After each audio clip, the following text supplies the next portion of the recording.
Grace Acafer stood behind the serving counter at the Golden Harvest Retirement Community Dining Hall, ladling soup into bowls with the same steady rhythm she had maintained for the past 9 years. At 47 years old, she was a sturdy woman with kind eyes and a warm smile that put the elderly residents at ease. Her uniform consisted of a simple blue polo shirt and black pants, her hair covered with a standard food service cap, and her hands protected by disposable gloves as she served lunch to the stream of seniors who passed through the cafeteria line each day. Most of the residents knew her by name and appreciated her cheerful greetings and genuine interest in their well-being, though few of them knew anything substantial about her life beyond these walls. Grace had emigrated from Nigeria to the United States 15 years earlier, arriving with her husband David and their young daughter Amara with hopes of building a better life. David had been an engineer with promising job prospects, and Grace had planned to continue her education and pursue opportunities that hadn't been available to her back home. But life had unfolded differently than they had imagined. David had died in a car accident just 3 years after they arrived, leaving Grace alone in a foreign country with a 7-year-old daughter, limited English skills, and no extended family support system to fall back on. The years that followed had been defined by survival rather than dreams. Grace had taken whatever work she could find to keep a roof over their heads and food on the table. She had cleaned houses, worked night shifts at a packaging facility, and eventually landed the food service position at Golden Harvest, which offered stable hours and health insurance that she desperately needed as a single mother. The work was honest and the residents were mostly pleasant, but it was also repetitive and physically demanding, leaving Grace exhausted at the end of each shift. She had learned to find satisfaction in small things: a resident's grateful smile, Amara's good grades at school, the security of a steady paycheck that allowed them to stay in their modest apartment. What none of her coworkers or the retirement community residents knew was that Grace had once been a celebrated pianist in Lagos, Nigeria. She had grown up in a musical family where her father directed a church choir and her mother taught music at a local school. Grace had shown extraordinary talent from an early age, and by her teenage years she was performing at concerts and cultural events throughout Lagos. She had studied at the University of Lagos, earning a degree in music performance, and had built a reputation as one of the most promising young pianists in West Africa. She had performed with orchestras, given recitals at prestigious venues, and taught advanced piano students at a respected music academy. Music had been the center of Grace's identity and her path to a meaningful career until the combination of marriage, immigration, and then sudden widowhood had derailed everything. When David died, Grace had been forced to sell the digital piano they had brought from Nigeria to cover funeral expenses and overdue rent. In the chaos of grief and financial crisis, survival had taken precedence over everything else, including music. Grace had told herself it was a temporary sacrifice, that once she got back on her feet she would find a way to return to playing. But temporary had stretched into years and then more than a decade.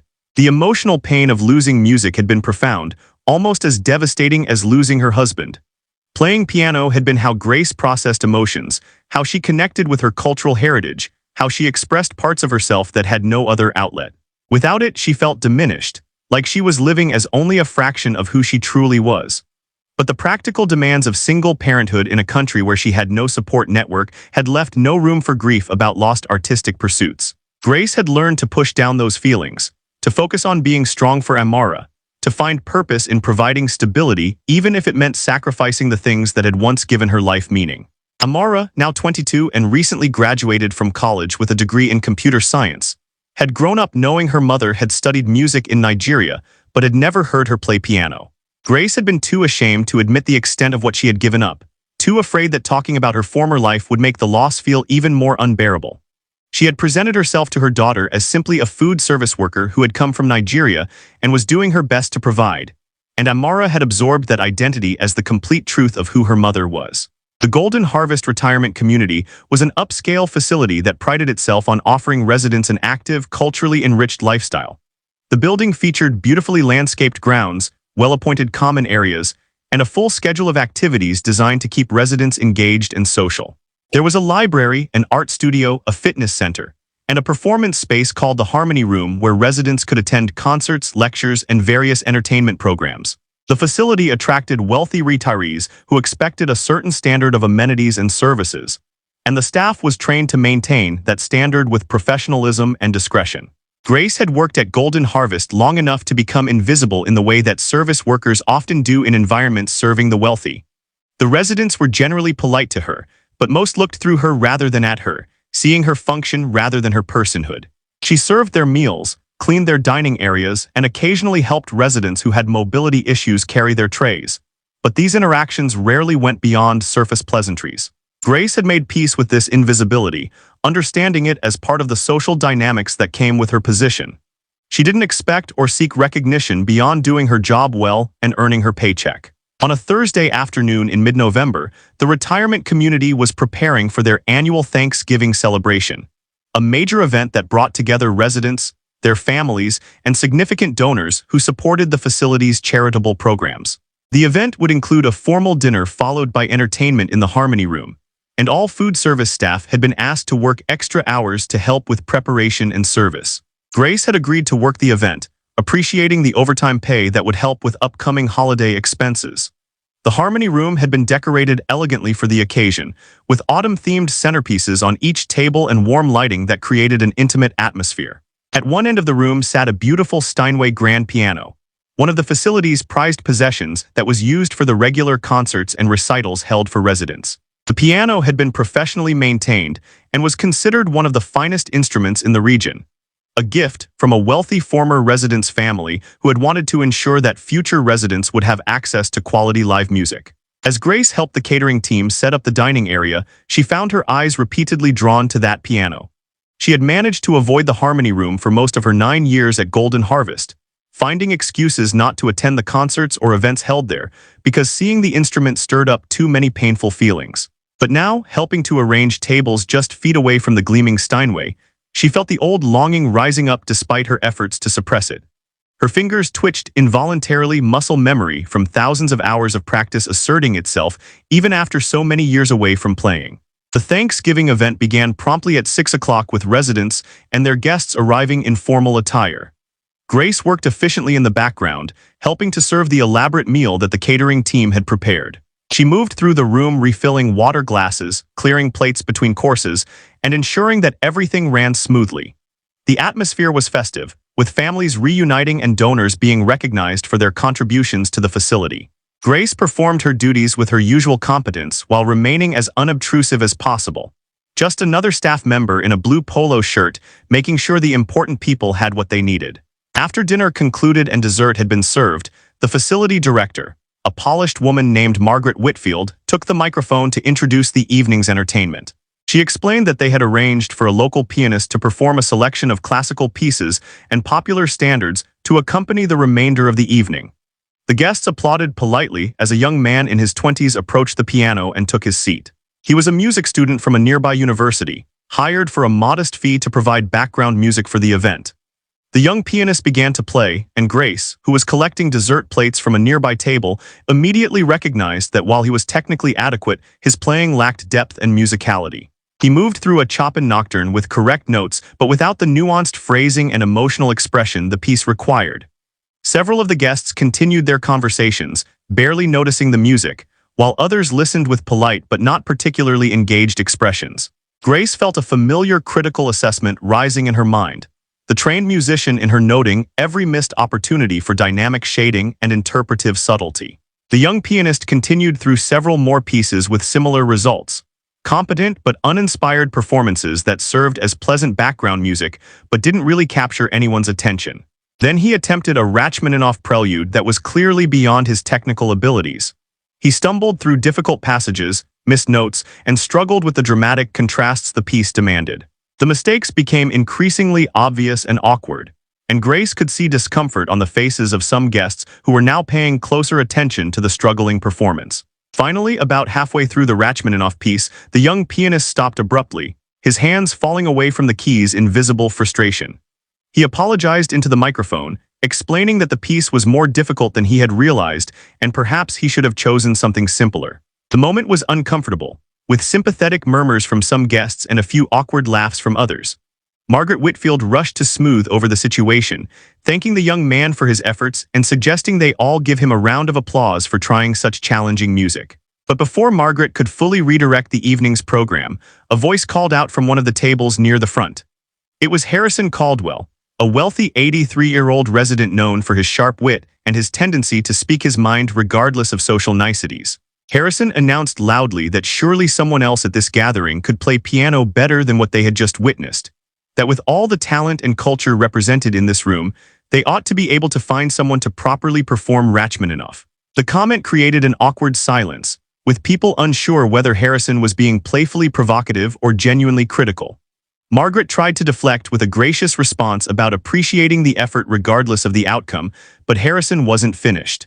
He looked around the room dramatically and declared that he would personally donate an additional $10,000 to the facility's music program if anyone present could sit down right now and play that Rachmaninoff piece properly, proving that real musicianship still existed in this community. The challenge hung in the air, and the room buzzed with surprised conversation. Several guests laughed nervously, assuming Harrison was joking or simply being his usual provocative self. Margaret tried to gracefully move past the moment, thanking Harrison for his continued generosity while suggesting they perhaps return to simpler musical selections for the remainder of the evening. But Harrison raised his hand insistently, repeating that his offer was genuine and that he was quite serious about wanting to hear real piano playing rather than the fumbling attempts they had just endured. A few people in the audience called out suggestions, nominating friends or family members who had taken piano lessons years ago. One woman mentioned that her granddaughter studied piano and could probably play something if given sheet music. Another guest volunteered that he himself had played in college and might be able to manage a simple piece, though certainly not Rachmaninoff. The suggestions were made in good humor, but no one seemed willing to actually accept Harrison's challenge and risk public embarrassment by attempting such a difficult piece. Grace stood frozen near the kitchen entrance, holding a tray of empty dessert plates, her heart pounding as she listened to the exchange. Every fiber of her being knew that she could play that Rachmaninoff prelude flawlessly, that she had performed it dozens of times in her previous life and could still hear every note in her mind. But the idea of stepping forward from her position as invisible food service worker to claim expertise at the piano felt impossible, absurd, terrifying. She would be exposing herself to judgment and ridicule, revealing a part of her history that she had kept carefully hidden, crossing social boundaries that were clearly defined in this environment. Margaret was attempting to close down Harrison's challenge and transition to a different activity when one of the younger staff members, a server named Kyle who worked alongside Grace, suddenly spoke up. Kyle had noticed Grace's emotional reaction to the struggling pianist earlier, had seen how her fingers moved unconsciously, and how her face showed both pain and longing as she watched the performance. In a moment of well-intentioned but misguided enthusiasm, Kyle called out that Grace from the kitchen staff played piano and maybe she could try. All eyes in the room turned toward Grace, who still stood motionless with her tray, feeling exposed and horrified. She shook her head vigorously, trying to signal that she absolutely could not and would not do this, but Kyle persisted. He told the room that he had seen Grace's fingers moving like she was playing piano and was sure she knew how. Several guests looked at Grace with curiosity mixed with skepticism, clearly doubtful that a cafeteria worker would possess the musical skills to play challenging classical repertoire. Harrison Caldwell focused his attention on Grace with sharp interest. He called out to her directly, asking if what Kyle said was true, if she actually played piano. Grace felt her face burning with embarrassment as she struggled to find words. She managed to say quietly that she had studied music a long time ago, but hadn't played in many years, hoping this vague acknowledgement would satisfy everyone and allow her to retreat back to the kitchen. But Harrison wasn't satisfied with that answer. He pressed further, asking where she had studied and what kind of music she had played. Grace's voice was barely audible as she explained that she had studied piano performance at university in Nigeria and had performed professionally there before immigrating to the United States. The revelation created a ripple of surprise through the room. Several guests exchanged glances that suggested they found it hard to believe that someone working in food service had such credentials. Harrison, however, seemed genuinely intrigued. He insisted that if Grace had truly performed professionally, she should have no trouble playing for them now, and his $10,000 donation would go to the music program if she could successfully perform the Rachmaninoff piece the young man had abandoned. Margaret intervened, trying to protect Grace from what was clearly an uncomfortable situation. She told Harrison that it wasn't appropriate to put staff members on the spot like this, that Grace was working and shouldn't be pressured to perform. Several other guests murmured agreement, their discomfort with the social dynamics becoming apparent. But Harrison waved off the objections, insisting that he was offering a genuine opportunity, not creating pressure. If Grace could play well, the music program would benefit significantly from his donation. If she couldn't or didn't want to try, there would be no judgment. Grace stood paralyzed by conflicting emotions. Part of her wanted to flee the room and hide from this exposure and attention. But another part of her, the part that had been a pianist before becoming a widow and a single mother struggling to survive, was awakening after years of dormancy. She thought about the $10,000 and what that could mean for music education programs, for other people who might benefit from access to quality instruction and instruments. She thought about Amara and how her daughter had never heard her play, had never witnessed this fundamental part of who her mother had been and in some deep way still was. Margaret approached Grace and spoke to her quietly, telling her that she didn't have to do anything she didn't want to do, that her job was absolutely not dependent on accepting this challenge, and that Margaret would shut down the entire situation if Grace wanted her to. Grace appreciated the kindness and protection, but found herself saying that it was okay, that she would try to play. Margaret looked surprised and concerned, asking if Grace was certain. Grace nodded, not trusting her voice, and set down her tray of dishes with trembling hands. The walk from the kitchen entrance to the piano felt endless, with every eye in the room following Grace's progress. She was acutely aware of her food service uniform, of her appearance as a middle-aged cafeteria worker about to sit at a concert grand piano in front of an audience of wealthy retirees and their families. The young pianist who had struggled earlier stepped aside with a mixture of relief and curiosity, clearly happy to be out of the spotlight, but interested to see what would happen next. Grace approached the piano bench feeling like she was moving through a dream, disconnected from her body, propelled by something beyond conscious decision. She sat at the piano and her hands immediately recognized the feel of quality keys beneath her fingers. It had been so many years since she had touched a real acoustic piano, and the responsiveness of the Steinway was both familiar and heartbreaking. Grace's mind raced through a catalog of pieces she had once known, trying to decide what to play. The Rachmaninoff prelude Harrison had mentioned was certainly within her capabilities from a technical standpoint, but she hadn't practiced in over a decade and wasn't confident she could execute it flawlessly from memory under pressure. Instead, Grace made a decision to play something that had deep personal meaning, a piece that connected to her heritage and her identity before grief and hardship had reshaped her life. She chose to perform a traditional Nigerian folk melody that she had arranged for piano years ago, a piece that wove together classical technique with the rhythms and harmonies of her homeland. It was music that spoke to who she was at her core, and if she was going to expose herself by playing publicly for the first time in 15 years, it would be with music that honored her full story. Grace placed her hands on the keys and took a slow breath, trying to calm the anxiety coursing through her body.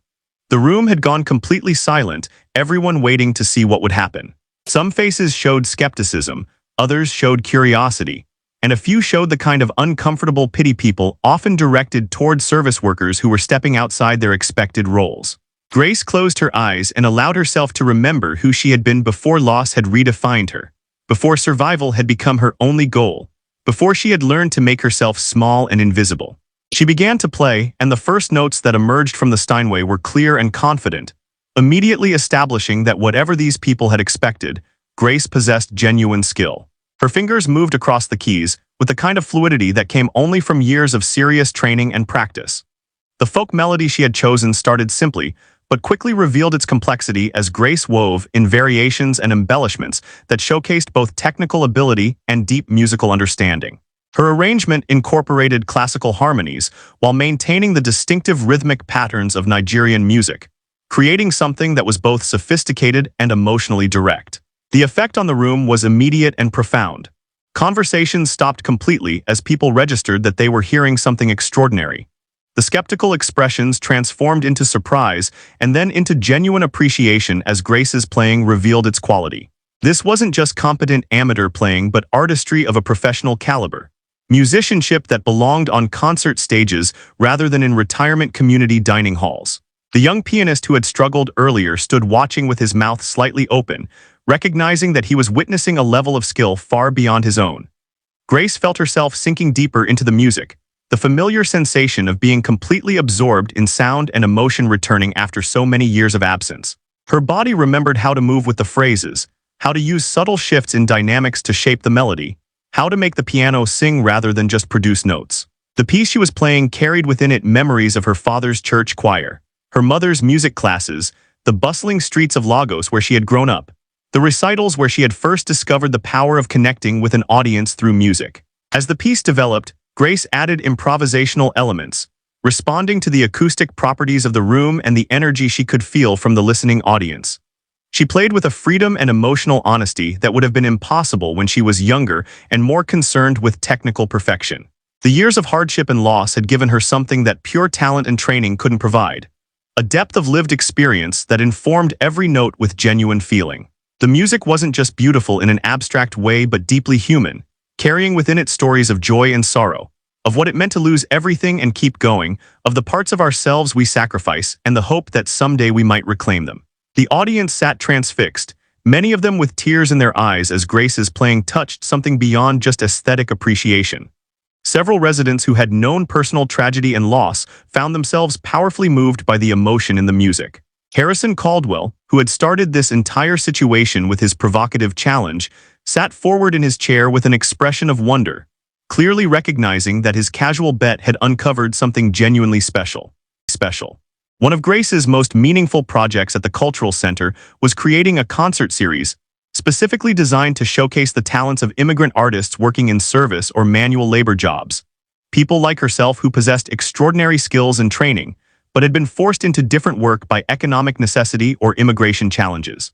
The series was called Hidden Voices, and it became hugely popular, attracting audiences moved by the powerful stories and exceptional artistry of performers whose talents had been overlooked or dismissed because of their social positions. Through the Hidden Voices series, Grace met other immigrants with stories similar to her own. A Bangladeshi taxi driver who had been a classical vocalist of national renown in Dhaka, a Mexican housekeeper who was a trained ballet dancer, a Syrian janitor who had been a celebrated oud player in Damascus before war forced him to flee. Creating space for these artists to perform and be recognized felt like healing not just her own wounds, but contributing to justice for countless others, whose excellence had been rendered invisible by economic and social structures that valued them only for their labor. Grace also began composing seriously again, creating new works that reflected her bicultural identity and her experiences of loss, survival, and recovery. Her compositions attracted attention from performers and presenters interested in music that bridged cultural traditions and spoke to immigrant experiences with authenticity and artistic sophistication. One of her pieces was commissioned by a major regional orchestra, a recognition that felt surreal for someone who had been serving soup in a retirement community cafeteria just months earlier. About a year after the Thanksgiving concert that had changed everything, Grace was invited to perform at a major cultural festival celebrating African arts and music. The performance would take place in a large concert hall before an audience of thousands, with live streaming that would reach international viewers. It was the kind of opportunity Grace had dreamed of as a young musician in Lagos, the type of platform she thought she had lost forever when survival became her only priority. Now, at 48, she was being given a second chance at the professional recognition that had eluded her earlier in life. Preparing for the festival performance pushed Grace to new levels of artistic and personal growth. She worked with Professor Mitchell to refine her interpretation of classical works, collaborated with other African musicians to create a program that honored multiple musical traditions, and composed a new piece specifically for the occasion that reflected on themes of displacement, resilience, and homecoming. The preparation was intense and demanding, but unlike the pressure she remembered from her youth, this time she approached it with the wisdom and perspective that came from having lived through genuine hardship. Amara took time off work to support her mother through the final weeks of preparation, attending practice sessions and helping Grace manage the logistical details that threatened to overwhelm her. Their relationship had evolved to the point where they could talk openly about fear and vulnerability, about the pressure Grace felt to succeed, and her lingering doubts about whether she truly deserved this opportunity. Amara reminded her mother that the journey itself mattered more than any single performance, that Grace had already succeeded by reclaiming her voice and her identity regardless of how the festival concert went. The night of the festival performance, Grace stood backstage feeling a complex mixture of emotions. There was nervousness about performing before such a large audience and the knowledge that her playing would be judged by professional critics and musicians. But there was also a deep sense of rightness about being in this position. A feeling that she was finally stepping into a version of herself that integrated all her experiences rather than compartmentalizing different aspects of her identity. She was no longer just a survivor or just a musician but fully herself, complicated and scarred but also strong and talented. When Grace walked onto the stage and saw the massive audience filling the concert hall, she felt a moment of vertigo. But then her eyes found Amara in the front section, her daughter's face glowing with pride and love. She saw other members of the African immigrant community who had come to support her, people who understood what her journey represented. She thought about the residents of Golden Harvest who had first heard her play, about Harrison Caldwell, whose provocative challenge had cracked open the protective shell she had built around her musical self, about all the people whose lives had touched hers in ways that brought her to this moment. Grace sat at the concert grand piano and began her program with the piece she had composed about displacement and homecoming. From the first notes, she played with complete commitment and authenticity, holding nothing back. The music poured from her with an intensity and honesty that came from having lost everything and slowly rebuilt a life on her own terms. She played with the technical brilliance of her early training combined with the emotional depth of her lived experience, creating performances that transcended mere display of skill to become genuine artistic communication. The audience response throughout her performance was electric. People leaned forward in their seats, completely absorbed in the music Grace was creating. During the quieter, more introspective passages, the silence in the hall was profound, thousands of people barely breathing as they listened. During the more passionate and celebratory sections, the audience's energy was palpable, their engagement feeding Grace's own performance. She felt the kind of connection between performer and listeners that she had experienced only rarely even in her earlier career, a sense of true communication happening through music. When Grace played the final notes of her program and lifted her hands from the keys, the silence lasted only a heartbeat before the audience erupted. The ovation was thunderous and sustained, with people rising to their feet throughout the hall. The applause continued for several minutes, wave after wave of appreciation and celebration washing over Grace as she stood at the piano trying to absorb the magnitude of what had just happened. Critics who had come prepared to be skeptical of an unknown pianist were instead recognizing genuine artistry. Fellow musicians were acknowledging a peer whose skills and musicality deserved respect. Grace played 2 encore pieces, both arrangements of Nigerian folk songs that connected her to her roots and her father's memory. When she finally left the stage for the last time, she was met backstage by a crowd of well-wishers that included other festival performers, music journalists, presenters interested in booking her for future concerts, and representatives from record labels interested in recording her compositions and performances. The attention was overwhelming, but also validating, confirmation that her musical voice was worthy of being heard beyond just her immediate community. In the days following the festival performance, Grace's life changed again as media coverage of her story spread widely. News outlets were drawn to the narrative of a talented immigrant who had been working in obscurity while possessing world-class skills, seeing in her story larger themes about how society overlooks and undervalues immigrant contributions. Grace gave interviews where she spoke honestly about the challenges of rebuilding a musical career after years away, about the shame she had felt about giving up music, and about the courage required to reclaim parts of yourself that you've lost. The publicity brought additional opportunities, but also some uncomfortable attention. Some coverage framed Grace's story in ways that felt patronizing or that used her experience to make political points she didn't necessarily agree with. She had to navigate the complexity of being grateful for recognition, while also resenting how her worth seemed suddenly visible only after a dramatic public performance, when her worth had existed all along even when she was just serving meals in a cafeteria. The experience taught her about the power and the limitations of visibility, about how being seen could be both liberating and constraining. Several months after the festival, Grace made a decision that reflected her evolved understanding of success and purpose. She was offered a prestigious faculty position at a well-known music conservatory, a role that would have represented the pinnacle of professional achievement and provided substantial financial security. But after much consideration, she turned it down in favor of continuing her work at the African Cultural Center and expanding her Hidden Voices programming. She chose community impact over individual prestige, believing that her story and her talents could do more good by creating opportunities for other overlooked artists than by pursuing conventional professional success. The decision surprised many people who assumed Grace would want to maximize her newly reclaimed professional opportunities. But Grace understood something about herself that she hadn't fully grasped when she was younger. She wasn't driven primarily by ambition or recognition, but by connection and meaning. The work that fulfilled her most deeply was teaching students who reminded her of herself, creating platforms for other hidden talents to be revealed, and using music to build community among people who had experienced displacement and struggle. These goals didn't require prestigious institutional affiliations, but rather genuine relationships and commitment to service. Grace continued performing regularly but selectively, choosing opportunities that aligned with her values rather than simply accepting every offer that came her way. She focused on venues and contexts where her music could serve purposes beyond entertainment. Fundraisers for immigrant services, cultural festivals celebrating African heritage, community events bringing together diverse populations, educational programs introducing young people to classical music through culturally relevant repertoire. Her performances became known for their emotional authenticity and their ability to connect with audiences across cultural and social boundaries.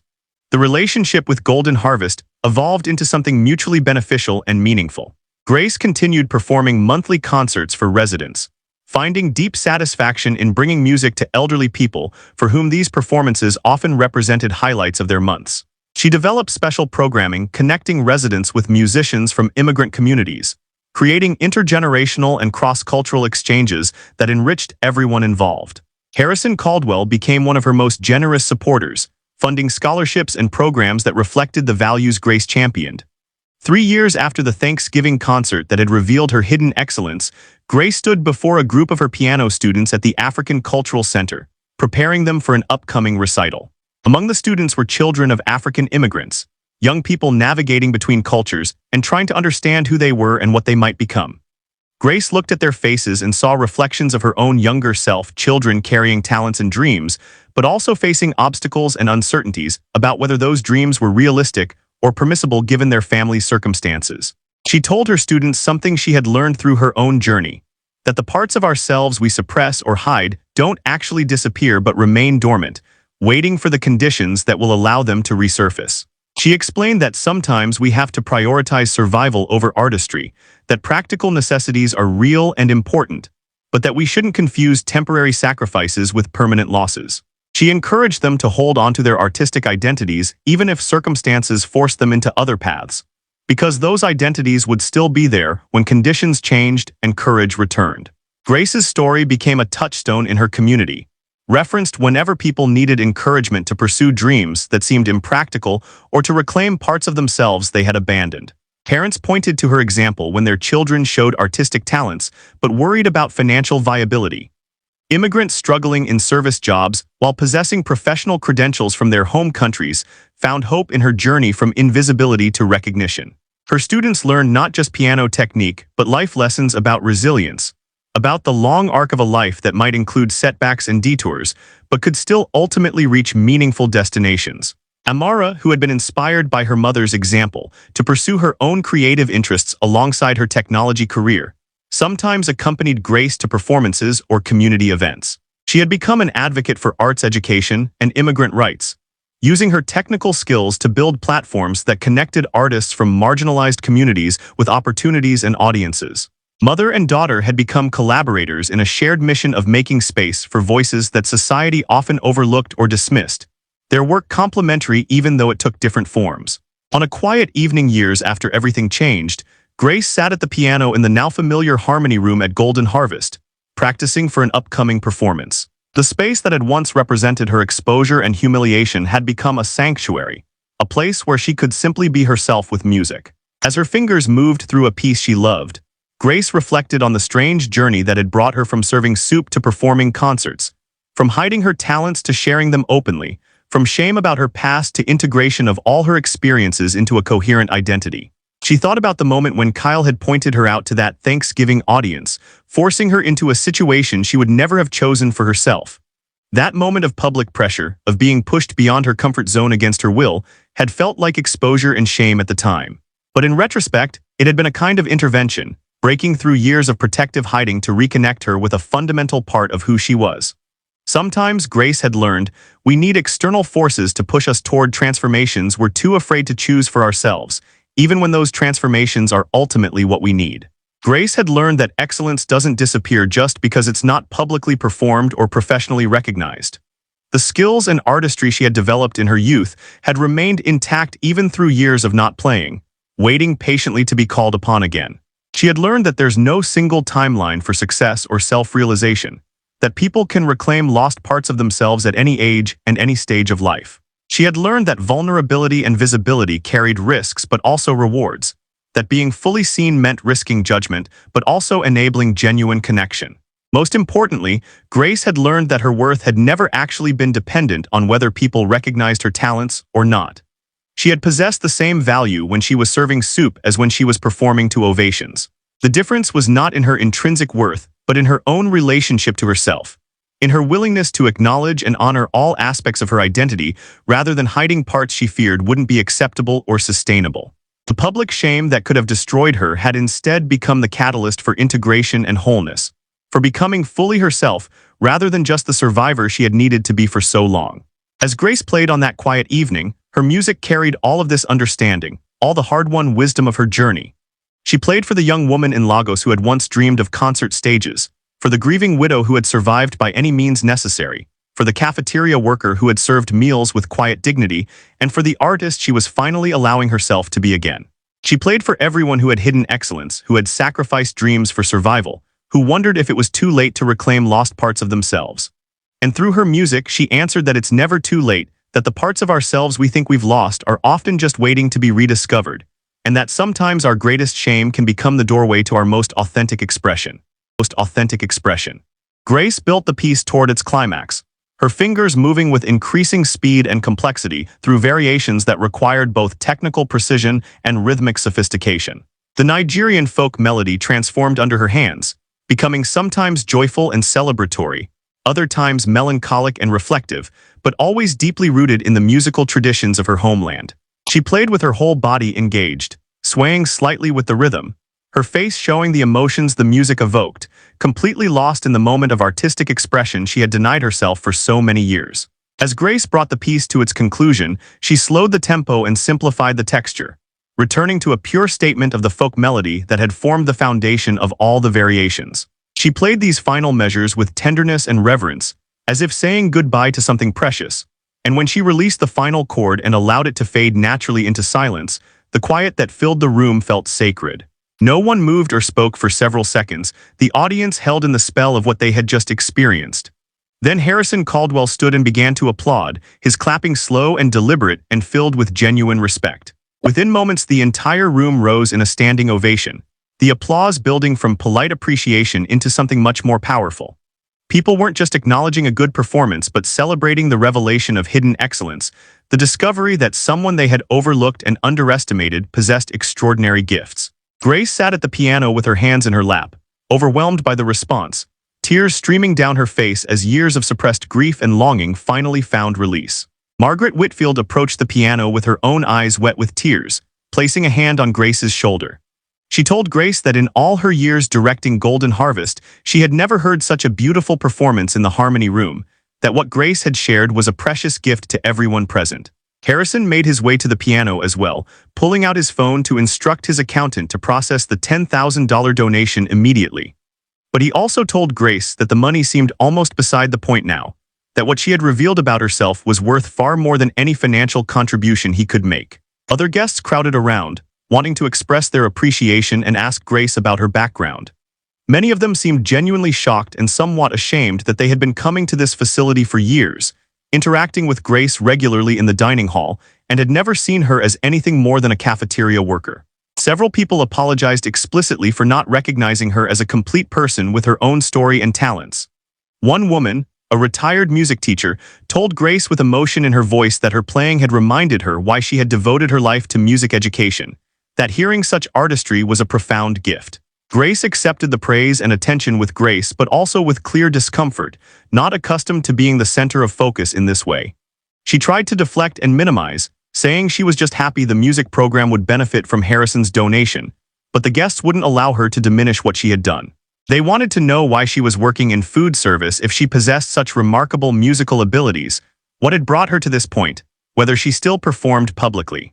The questions were well-intentioned but also invasive, pushing Grace to explain aspects of her life she had never shared with anyone at Golden Harvest. Kyle, the young server who had inadvertently started this entire situation, approached Grace with an expression of amazement mixed with embarrassment. He apologized for putting her on the spot, saying he had no idea she could actually play at that level, that he had just noticed her seeming interested in the piano and thought maybe she knew some basics. Grace assured him that she wasn't angry, that in a strange way she was grateful even though the experience had been terrifying. She told Kyle that sometimes we need to be pushed beyond our comfort zones to reconnect with parts of ourselves we've lost, though her voice carried ambivalence about whether she was truly glad this had happened. Margaret eventually helped Grace extricate herself from the crowd, sensing that she needed space to process what had just occurred. She walked Grace back toward the kitchen area and asked if she was okay, if the experience had been too overwhelming or upsetting. Grace struggled to articulate what she was feeling, the complex mixture of emotions that came from exposing such a vulnerable part of herself after years of keeping it hidden. She told Margaret that playing again had been both wonderful and painful, like reuniting with a part of herself she thought was dead, but discovering it had just been dormant waiting. Margaret asked Grace a question that would prove pivotal. Would she be willing to play for the residents regularly, perhaps giving a short concert once a month in the Harmony Room? The facility would pay her additionally for the performances, and it would provide residents with access to live music of exceptional quality. Margaret emphasized that this would be entirely optional, that Grace's food service position was secure regardless of her answer, but that what she had revealed tonight suggested she had much more to offer the Golden Harvest community than just meal service. The offer caught Grace off guard. She had spent so many years divorced from her identity as a musician that the idea of deliberately choosing to perform, of making music a regular part of her life again, felt both exhilarating and terrifying. She told Margaret she would need time to think about it, and Margaret readily agreed, saying there was no rush and no pressure. But as Grace returned to the kitchen to finish her shift, she felt something shifting inside her, a door opening that she had kept firmly closed for more than a decade. The remainder of the evening passed in a blur. Grace completed her duties in a daze, her mind constantly returning to the feeling of her hands on the piano keys, the sensation of making music again after so many years of silence. Her coworkers treated her differently now, with a new respect but also a kind of distance, as if they weren't quite sure how to relate to her anymore. The revelation of her hidden talents had fundamentally changed how people saw her, and Grace wasn't entirely sure how she felt about that transformation. When Grace finally clocked out and left the facility, she found several residents waiting near the exit specifically to speak with her again. They thanked her for the performance, asked when she might play again, and shared their own stories about music and loss and the things they had given up in their lives. An elderly woman named Alina, who had been a dancer before arthritis ended her career, hugged Grace tightly and told her that watching her play had reminded Alina of what it felt like to be fully alive through artistic expression. The connection between these privileged retirees and Grace, formed through the shared language of artistry and loss, felt genuine despite their vastly different life circumstances. Grace drove home to the modest apartment she shared with Amara, her mind churning with thoughts and emotions too complex to easily process. She had left for work that morning as a cafeteria worker, invisible and unremarkable, and was returning home as someone whose hidden excellence had been dramatically revealed. The question now was what she would do with that revelation, whether she would retreat back into comfortable invisibility or allow herself to be seen and known as a musician again, despite the vulnerability that choice required. When Grace arrived home, she found Amara still awake, working on her laptop in the living room. Her daughter looked up with surprise, noting that Grace was home later than expected. Grace sat down and told Amara what had happened at the Thanksgiving event, describing the challenge, the performance, and the response she had received. As she spoke, she watched her daughter's face transform from confusion to astonishment, Amara struggling to reconcile the mother she knew with this new information about professional musicianship and public performance. Amara asked why her mother had never told her about this part of her past, why she had hidden such a significant piece of her identity for Amara's entire life. Grace tried to explain about the grief and trauma of losing her father, the desperate scramble for survival as a single immigrant mother, the shame she felt about giving up music, and the pain of engaging with what she had lost. She told Amara that it had seemed easier to close that chapter completely rather than live with constant reminders of who she used to be and what she had sacrificed. But Amara pushed back gently, suggesting that maybe keeping that part of herself hidden had cost Grace more than she realized, that living as only a fraction of who she truly was might have contributed to the sadness Amara had always sensed in her mother but never fully understood. Amara told Grace that she wished she had known this about her, that it would have helped her understand her mother better and might have inspired Amara to explore her own creative interests rather than focusing exclusively on practical career paths. The conversation with Amara continued late into the night, mother and daughter talking with a depth and honesty that had been rare in their relationship. Grace found herself sharing memories she had kept locked away for years. Stories about performing in Lagos, about the thrill of connecting with audiences, about the devastating loss when her husband died and music seemed to die with him.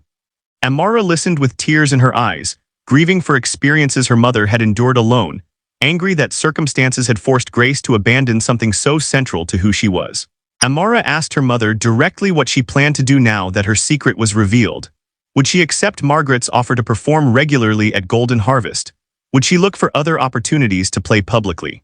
Grace admitted she didn't know, that the idea of deliberately choosing to perform filled her with anxiety despite how good it had felt to play again. Amara encouraged her mother to be brave, to give herself permission to reclaim this part of her identity, even though doing so meant being vulnerable and visible in ways that were frightening.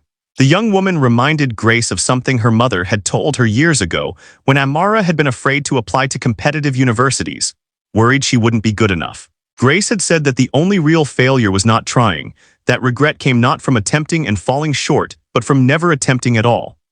Amara turned that wisdom back on her mother now, suggesting that Grace would regret it if she returned to hiding after having briefly touched music again. The role reversal, daughter encouraging mother to take risks, felt strange but also powerful. Sleep came fitfully for Grace that night, her dreams filled with music and memories, her unconscious mind processing the dramatic events of the evening. When she woke the next morning, her hands ached slightly from playing after so many years away from the piano. But the physical discomfort was accompanied by a kind of aliveness she hadn't felt in more than a decade. She realized that regardless of how overwhelming the experience had been, playing music again had awakened something essential in her that had been dormant too long. Grace returned to work at Golden Harvest the following week with considerable anxiety about how she would be received. She worried that the attention from the Thanksgiving event would make her regular work duties awkward, that residents and coworkers would treat her differently in ways that might be uncomfortable. Her concerns proved partially justified. Many residents who had previously barely acknowledged her now greeted her warmly by name, thanked her again for the performance, and asked when she would play for them again. Some of this attention felt genuine and kind, but some of it also felt performative, people wanting to be seen as appreciating her now that they knew about her talents. Her coworkers' reactions were mixed. Some were genuinely supportive and excited for Grace, asking about her musical background with authentic interest. But others seemed resentful or uncomfortable, perhaps feeling that Grace had been concealing something important or worried that she now considered herself above them. One longtime colleague made a sarcastic comment about Grace being too talented for cafeteria work, and while it was framed as a joke, Grace detected genuine hostility beneath the humor. The social dynamics of revealing hidden excellence while continuing to work in a service position proved more complicated than she had anticipated. Margaret called Grace into her office for a conversation about the future. She reiterated her offer for Grace to perform monthly concerts for residents, this time with specific details about compensation and scheduling. She also mentioned that several residents had approached her about the possibility of Grace giving private piano lessons, and one wealthy family was inquiring about hiring her to teach their grandchildren who lived nearby. Margaret told Grace that while she valued her work in food service, it seemed clear that Grace had skills that could be utilized in ways that might be more fulfilling and better compensated. The conversation forced Grace to confront questions she had been avoiding. Did she want to transition away from food service work towards something music-related? Could she support herself and help Amara financially through teaching and occasional performances? Was she ready to rebuild an identity as a musician after so many years of defining herself primarily as a survivor and a provider? The practical considerations were significant, but the emotional and psychological questions were even more daunting. Grace asked Margaret for time to make decisions, and she spent the following weeks wrestling with her options.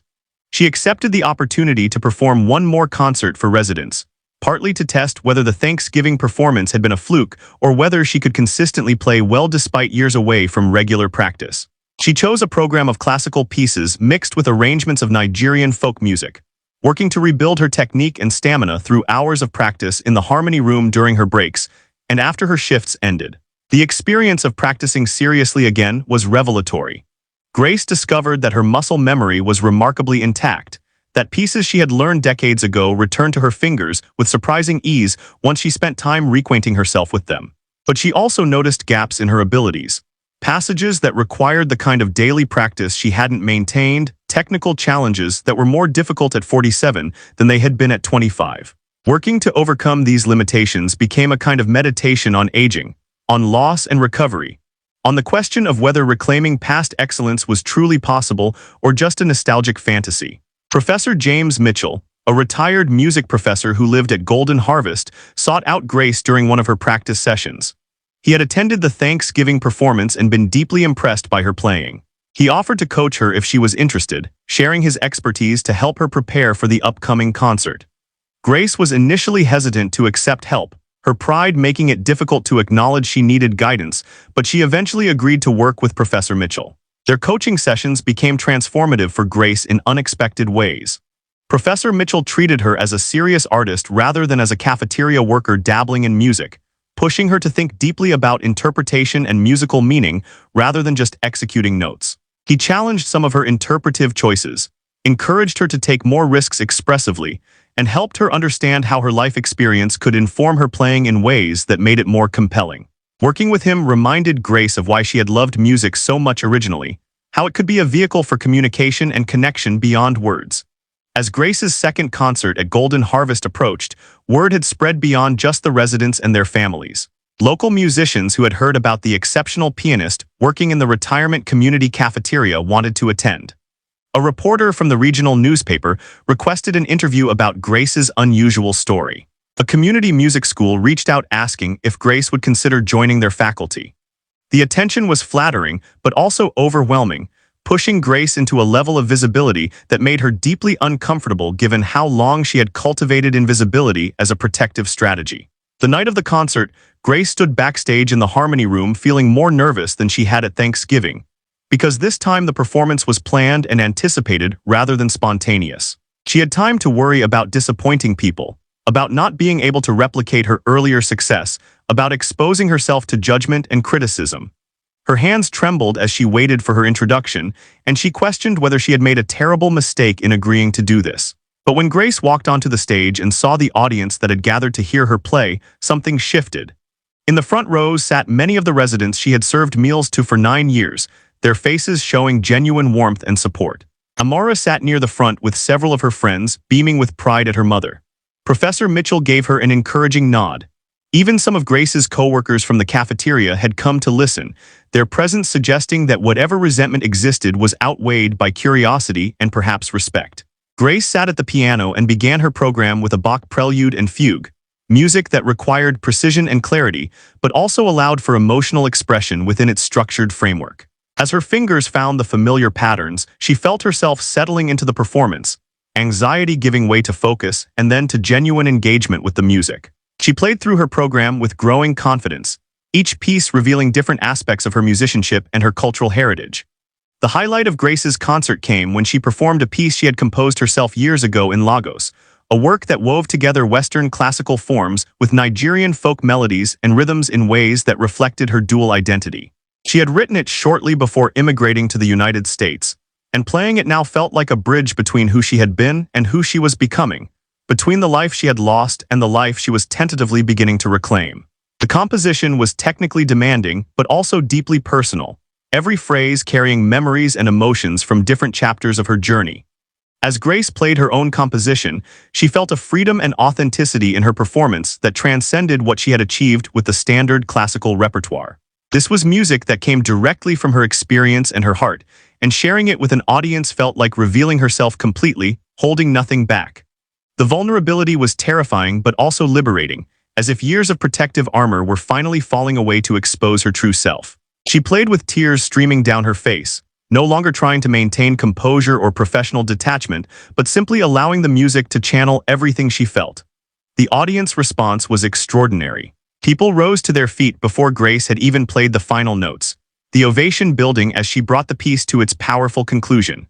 Residents who had known her only as the friendly woman who served their lunch were now seeing her as an artist of remarkable depth and skill. Amara was crying openly, finally understanding in a visceral way what her mother had sacrificed and what it meant for her to be reclaiming it now. Even the cynical coworkers who had seemed resentful were applauding with genuine appreciation. After the concert, Grace was surrounded by people wanting to speak with her, to share how the music had moved them and to encourage her to continue performing. Harrison Caldwell, who had inadvertently catalyzed this entire transformation with his Thanksgiving challenge, told Grace that he wanted to fund a scholarship in her name that would support music students from immigrant backgrounds, particularly those from Africa. A local concert series director offered Grace a paid engagement to perform in their upcoming season. Multiple families asked about piano lessons for their children. Most significantly, a representative from the African Cultural Center in the city approached Grace about becoming their artist in residence. The position would involve teaching, performing, and helping to develop programming that celebrated African musical traditions and connected African immigrant communities through the arts. The opportunity represented exactly the kind of work Grace had once dreamed of doing, combining performance, education, and cultural preservation in ways that honored her heritage while building bridges across communities. In the weeks following the concert, Grace's life began to transform in concrete ways.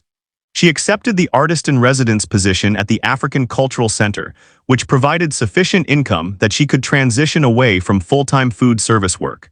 Margaret supported the change gracefully, offering to keep Grace on the Golden Harvest staff part-time so she could maintain her health insurance while pursuing musical opportunities. Grace began teaching private piano students, focusing particularly on children from immigrant families who reminded her of her younger self. The transition wasn't without challenges. Grace struggled with imposter syndrome, questioning whether she deserved these opportunities after being away from professional music for so long. She faced practical difficulties rebuilding a musical career at 47 in a field that often privileged youth and conventional career trajectories. Financial insecurity remained a concern as she shifted from the stability of her cafeteria job to the more uncertain income streams of performance and teaching. And she had to navigate complicated feelings about accepting help and opportunities from wealthy patrons whose generosity, while genuine, also highlighted the vast economic inequalities that had shaped her life. But alongside the challenges came profound rewards. Grace discovered that her years of struggle and hardship had given her insights and emotional depth that made her teaching and performing more compelling than it had been when she was younger and more technically proficient but less experienced in life. Students connected with her not just because of her skills, but because of her understanding of what it meant to face obstacles, to sacrifice dreams for survival, and to find the courage to reclaim those dreams later. Her performances carried an authenticity and emotional weight that came from having lost music and found it again. Grace's relationship with Amara deepened as they were finally able to be fully honest with each other. Amara began attending her mother's performances regularly, and she started exploring her own creative interests that she had suppressed in favor of practical career choices. She took up painting and discovered a genuine talent for visual art, inspired by her mother's example of reclaiming creativity despite fear and practical obstacles. Mother and daughter supported each other in taking risks and being vulnerable, their relationship evolving into something richer and more authentic than it had been when Grace was hiding such a fundamental part of herself. The African Cultural Center residency proved to be transformative for Grace's sense of purpose and identity. She developed programming that brought together African immigrants from various countries to share musical traditions, creating community and connection among people who often felt isolated in American society. She collaborated with other African artists on performances that celebrated their cultural heritage while also pushing artistic boundaries. She mentored young musicians from immigrant families, helping them navigate the challenges of pursuing artistic careers while managing family expectations and economic pressures.